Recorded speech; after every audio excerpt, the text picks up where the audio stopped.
역대하 9장. 스바의 여왕이 솔로몬의 명성을 듣고 그를 시험해보기 위해 어려운 문제를 가지고 예루살렘으로 왔습니다. 스바의 여왕은 수많은 신하들을 거느리고 왔습니다. 향료와 보석과 금을 가득 실은 낙타도 여러 마리 끌고 왔습니다. 스바의 여왕은 솔로몬에게 와서 마음속에 있는 모든 생각을 솔로몬과 더불어 이야기했습니다. 솔로몬은 여왕의 질문에 빠짐없이 대답해 주었습니다. 설명해 주기 어려운 문제는 하나도 없었습니다. 스바의 여왕은 솔로몬이 매우 지혜롭다는 것을 깨달았습니다. 여왕은 솔로몬이 지은 왕궁과 솔로몬의 식탁 위에 놓인 음식, 솔로몬의 신하들과 왕궁 관리들, 그리고 그들이 차려입은 옷과 식탁에서 시중드는 종들의 모습, 여호와의 성전에 올라가는 계단을 보고 너무나 놀랐습니다. 여왕이 솔로몬 왕에게 말했습니다. 내 나라에서 들은 왕의 업적과 지혜에 대한 소문이 사실이군요. 거기에서는 믿을 수 없었는데 여기에 와서 내 눈으로 보니 듣던 것보다도 더 놀랐군요. 왕의 지혜와 부유함은 내가 듣던 것보다 훨씬 대단합니다. 언제나 왕을 섬기면서 왕의 지혜를 들을 수 있는 왕의 백성과 신하는 참 행복하겠습니다. 왕의 하나님이신 여호와를 찬양합니다. 여호와께서는 당신을 좋아하셔서 당신을 왕으로 삼으셨습니다. 여호와 하나님께서는 왕을 주의 보좌에 앉히셔서 하나님을 위해 이 땅을 다스리게 하셨습니다. 왕의 하나님께서는 이스라엘을 사랑하시고 영원히 이스라엘을 도우실 것입니다. 그래서 왕을 보좌에 앉히셔서 율법과 질서를 지키게 하고 공평하게 다스리도록 하셨습니다. 스바의 여왕은 솔로몬에게 금 120달란트와 많은 향료와 보석을 주었습니다. 그때부터 지금까지 스바의 여왕처럼 많은 향료를 가져온 사람은 없었습니다. 히람의 신하들과 솔로몬의 신하들은 오빌에서 금을 가져왔고 그 밖에도 백단목과 보석을 가져왔습니다. 솔로몬 왕은 백단목을 여호와의 성전과 왕궁의 계단을 만드는 데 썼습니다. 그리고 음악가들이 쓸 수금과 비파를 만드는 데도 썼습니다. 지금까지도 유다에서는 그렇게 좋은 백단목을 본 사람이 없습니다. 솔로몬 왕은 스바의 여왕에게 여왕이 가지고 싶어하는 것과 달라는 것을 다 주었습니다. 여왕이 가져온 것보다 더 많은 것을 여왕에게 주었습니다. 여왕은 신하들과 함께 자기 나라로 돌아갔습니다. 솔로몬은 해마다 금 666달란트를 받았습니다. 그것 말고도 솔로몬은 무역업자와 상인들에게서 금을 받았고 아라비아의 왕들과 이스라엘의 땅의 정관들에게서도 금과 은을 받았습니다. 솔로몬 왕은 금을 두드려서 금 방패 200개를 만들었습니다. 방패 하나에 들어간 금은 600세겔이었습니다. 솔로몬은 또 금을 두드려서 작은 방패 300개를 만들었습니다. 그 방패 하나에 들어간 금은 300세겔이었습니다. 왕은 그 방패들을 레바논 숲의 궁에 두었습니다. 솔로몬 왕은 커다란 상하 보좌를 만들었습니다. 그리고 거기에 순금을 입혔습니다. 보좌로 올라가는 계단은 6개였습니다. 보좌에는 금으로 만든 발받침대도 있었습니다. 보좌의 양쪽에는 팔걸이가 있었고 팔걸이 양옆에는 사자상이 있었습니다. 6계단 위에는 12사자가 있었습니다. 각 계단의 양쪽 끝에 사자가 한 마리씩 있었습니다. 다른 어떤 나라에서도 이런 것은 만들지 못했습니다. 솔로몬 왕이 마시는 데에 쓰는 모든 그릇은 금으로 만들었습니다. 레바논 숲의 궁에서 쓰는 모든 그릇도 다 순금이었습니다. 은으로 만든 것은 하나도 없었습니다. 솔로몬의 시대에는 사람들이 은을 귀하게 여기지도 않았습니다. 솔로몬 왕에게는 무역을 하는 배가 많이 있었습니다. 그 배들은 히람의 사람들이 몰고 다시스로 다녔으며 3년에 한 번씩 금과 은, 상아와 원숭이와 공작새들을 싣고 돌아왔습니다. 솔로몬 왕은 이 세상의 어떤 왕보다 재산과 지혜가 많았습니다. 온 세상의 백성이 솔로몬을 보러 왔습니다. 그들은 하나님께서 솔로몬에게 주신 지혜를 듣고 싶어 했습니다. 해마다 솔로몬을 만나러 오는 사람들은 누구나 다 선물을 가지고 왔습니다. 그들은 금이나 은으로 만든 물건들과 옷과 무기와 향료와 말과 노새를 가지고 왔습니다. 솔로몬은 말과 전차들을 두는 마구간을 4,000개나 가지고 있었고 말은 12,000마리나 가지고 있었습니다. 솔로몬은 그것들을 전차를 두는 특별한 성에 두기도 했고 자기가 사는 예루살렘에 두기도 했습니다. 솔로몬은 유프라테스 강에서부터 블레셋 땅을 지나 이집트까지 모든 왕들의 왕이었습니다. 솔로몬이 왕으로 있는 동안 예루살렘에는 은이 돌처럼 흔했습니다. 백향목은 서쪽 경사지에서 자라는 뽕나무처럼 흔했습니다. 솔로몬은 이집트와 다른 모든 나라에서 말을 사들였습니다. 솔로몬이 한 다른 일은 처음부터 끝까지 예언자 나단의 기록과 실로 사람 아이야의 예언과 이또가 받은 계시에 적혀 있습니다. 이또는 느밧의 아들 여로보암에 대해서 글을 쓴 선견자입니다. 솔로몬은 예루살렘에서 온 이스라엘을 40년 동안 다스렸습니다. 솔로몬이 죽어 예루살렘 곧 그의 아버지 다윗성에 묻혔습니다. 솔로몬의 아들 르호보암이 그의 뒤를 이어 왕이 되었습니다. 유다서 1장. 예수 그리스도의 종이며 야고보의 형제인 유다는 하나님의 부르심을 받은 모든 사람들에게 이 편지를 띄웁니다. 이제껏 예수 그리스도 안에서 여러분을 안전하게 돌보아 주신 하나님께서 지금 이 순간에도 여러분을 사랑하고 계십니다. 하나님의 자비와 평안과 사랑이 여러분에게 넘치기를 기도합니다. 사랑하는 친구들이여, 나는 우리 모두가 함께 누리고 있는 구원에 관해 여러분에게 편지 쓰기를 간절히 원했습니다. 그러나 이제는 여러분에게 편지를 써야 할 다른 이유가 생겼습니다. 그것은 하나님께서 그의 귀한 백성에게 주신 믿음을 여러분이 굳게 지키라는 것입니다. 하나님께서는 이 믿음을 한 번 주셨고 또 그것은 한 번으로 영원한 것이 되는 것입니다.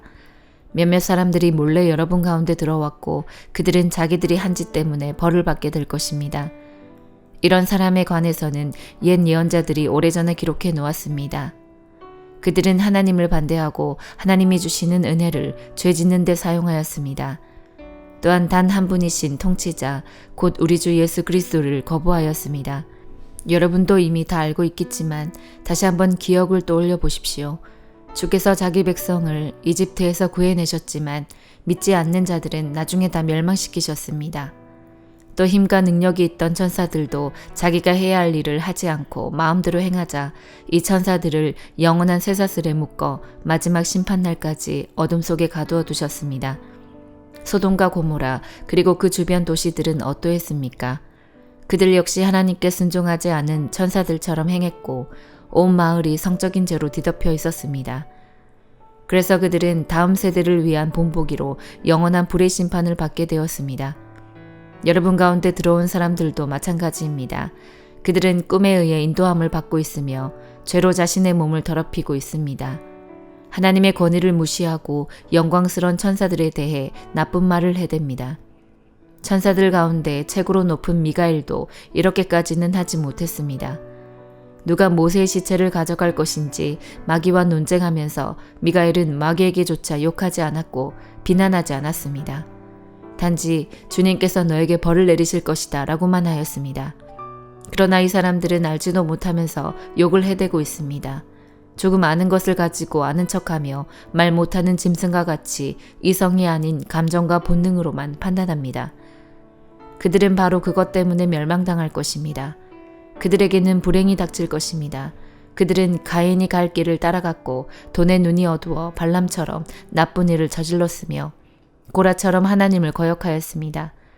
그들은 고라처럼 죽고 말 것입니다.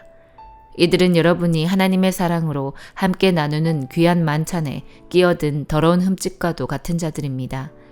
마음대로 먹고 마시며 아무도 개의치 않고 자신들의 이익을 채우기에만 급급합니다. 비 한 방울 내려주지 못하고 바람에 밀려다니는 구름같이 가을이 되어도 열매 하나 맺지 못하다가 뿌리째 뽑히는 나무같이 이들은 2번 죽는 최후를 맞게 될 것입니다. 이들은 또한 바다의 거친 파도와도 같이 거품을 뿜어내듯 자신의 부끄러움을 드러냅니다. 하늘에서 헤매이는 별처럼 캄캄한 어둠 속을 떠다니며 방황합니다. 아담의 7대 후손인 에녹은 이러한 사람들에 대해 다음과 같이 예언하였습니다. 주님께서 수많은 거룩한 천사들을 거느리고 곧 오실 것이다.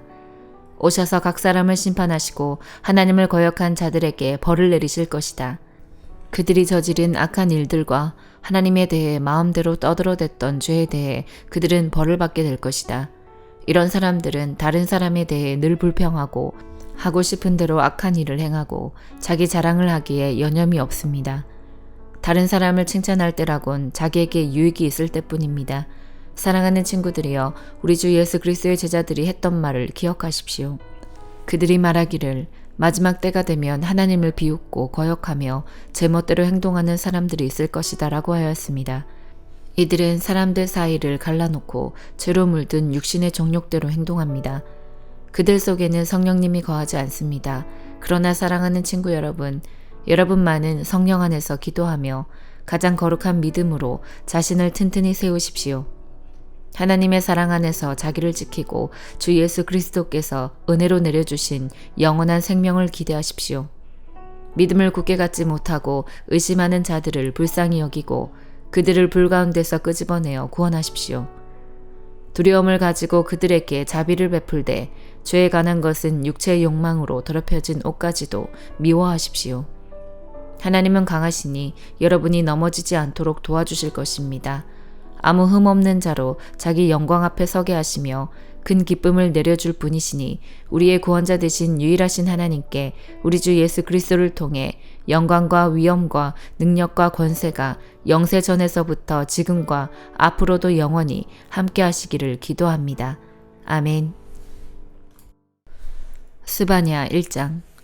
이것은 아몬의 아들 요시야가 유다 왕으로 있을 때에 여호와께서 스바냐에게 하신 말씀입니다.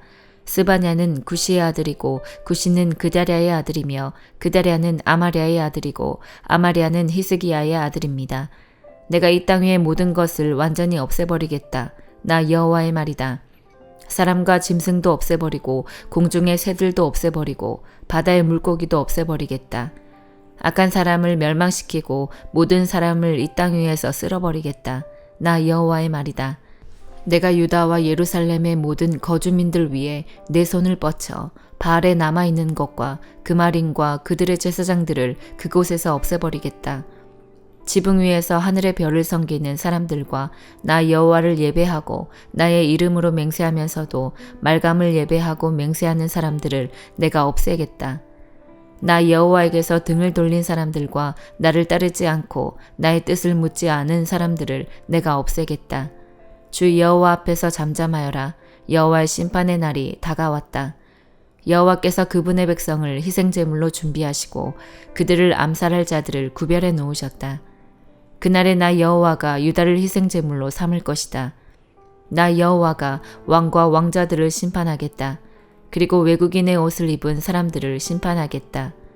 그날의 문턱을 뛰어넘어서 불법과 사기로 왕궁을 채운 자들을 내가 벌하겠다. 그날이 오면 물고기 문에서 울부짖는 소리가 들릴 것이다. 예루살렘의 둘째 구역에서는 통곡하는 소리가 들릴 것이며 언덕에서는 크게 무너지는 소리가 들릴 것이다. 나 여호와의 말이다. 막데스에 사는 사람들아 슬피 울어라. 상인마다 다 죽을 것이며 은을 파는 사람들이 다 사라질 것이다. 그때 나 여호와가 등불을 들고 예루살렘을 뒤지겠다. 찌꺼기 같은 인생에 괴로워하지 않고 여호와는 아무 일도 하시지 않는다. 도와주시지도 않고 심판하시지도 않는다라고 마음속으로 생각하는 사람을 벌하겠다. 그들의 재산은 털리며 집은 헐릴 것이다. 집을 지어도 거기에서 살지 못할 것이며 포도밭을 가꾸어도 포도주를 마시지 못할 것이다. 여호와의 심판의 날이 다가오고 있다. 그 큰 날이 가까이 달려오고 있다. 그날의 울부짖는 소리가 매우 슬플 것이다. 군인들도 목 놓아 울 것이다. 그날은 진노의 날이 될 것이다. 재앙과 고통의 날, 파괴와 멸망의 날, 어둠과 암흑의 날이 될 것이다. 나팔을 불어 경고하고 견고한 성읍을 공격하며 높은 망대를 공격하는 날이 될 것이다. 내가 사람들에게 고통을 안겨주겠다. 그들이 나 여호와에게 죄를 지었으므로 마치 눈먼 사람처럼 걸을 것이다. 그들의 피가 흙먼지처럼 쏟아지고 시체가 쓰레기처럼 쌓일 것이다. 여호와의 진노가 드러날 그날에 그들의 은과 금이 그들을 구하지 못할 것이다. 여호와의 노는 불 같아서 전 세계를 태워버릴 것이다. 여호와께서 순식간에 땅 위에 사는 모든 사람을 없애실 것이다. 누가복음 23장. 그들 모두가 일어나서 예수님을 빌라도 앞으로 끌고 갔습니다. 그리고 예수님을 고소하였습니다. 이 사람은 백성들을 미혹시키고 가이사에게 세금을 바치지 못하게 했으며 자기가 그리스도 곧 왕이라고 주장합니다. 빌라도가 예수님께 물었습니다. 당신이 유대인의 왕이요? 예수님께서 대답하셨습니다. 네가 말한 대로이다. 빌라도가 대제사장들과 군중들에게 말했습니다. 나는 이 사람에게서 아무 죄도 찾지 못하겠소. 그러나 사람들은 계속해서 주장했습니다. 이 사람이 갈릴리에서부터 시작해서 온 유대를 돌아다니고 이곳까지 와서 백성들을 선동하고 있습니다. 빌라도가 이 말을 듣고 예수님이 갈릴리 사람인지 물었습니다. 예수님이 헤롯의 관할 지역 아래 있다는 것을 알고 예수님을 헤롯에게로 보냈습니다.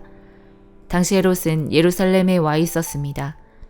헤롯은 예수님을 보고 매우 기뻐하였습니다. 그는 오래전부터 예수님에 대해 듣고 예수님을 한번 만나보기를 원했습니다. 헤롯은 예수님께서 기적을 행하는 모습을 보고 싶어 하였습니다. 헤롯이 예수님께 여러 가지 말로 질문을 했지만 예수님은 한마디도 대답하시지 않았습니다. 대제사장들과 율법학자들은 곁에 서서 예수님을 강력하게 고소하였습니다. 헤롯은 군사들과 함께 예수님을 경멸하였습니다. 그리고 화려한 옷을 입히고 조롱한 후 다시 빌라도에게로 보냈습니다. 예전에 빌라도와 헤롯은 서로 원수였지만 그날의 헤롯과 빌라도는 서로 친구가 되었습니다. 빌라도가 대제사장들과 지도자들과 백성들을 불렀습니다. 그리고 말했습니다. 너희는 이 사람이 백성을 반역하도록 부추긴다고 하여 내게로 데리고 왔다. 그러나 너희 앞에서 조사를 해보니 너희가 이 사람에 대하여 고소한 제목을 찾을 수 없었다. 또한 헤롯도 아무런 잘못을 찾아낼 수 없어 그를 다시 우리에게로 보냈다. 이 사람은 죽어야만 될 어떤 잘못도 행하지 않았다. 그러니 나는 그를 매질해서 풀어주겠다. 그러자 사람들이 함께 소리를 지르며 말했습니다. 그 사람을 죽이시오. 우리에게 바라바를 풀어주시오. 바라바는 성에서 폭동을 일으켰기 때문에 감옥에 갇힌 사람입니다. 그는 또 살인죄도 지었습니다. 빌라도는 예수님을 풀어주려고 사람들에게 다시 말했습니다. 사람들은 더욱 크게 소리 질렀습니다. 십자가에 못 박으시오. 그를 십자가에 못 박으시오. 빌라도가 세 번째 물었습니다. 무슨 까닭이냐? 이 사람이 도대체 무슨 악한 일을 저질렀느냐? 나는 이 사람에게서 죽을 죄를 찾지 못했다. 따라서 매질만 하고 풀어주겠다. 이 말을 들은 사람들은 뜻을 굽히지 않고 계속해서 큰 소리로 예수님을 십자가에 못 박으라고 요구했습니다. 결국 빌라도는 사람들의 요구대로 하기로 결정하였습니다.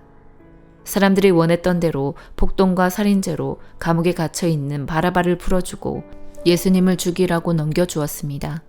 예수님을 끌고 갈 때 시골에서 오던 구레네 출신 시몬을 붙잡아 예수님의 십자가를 지고 따라가게 하였습니다.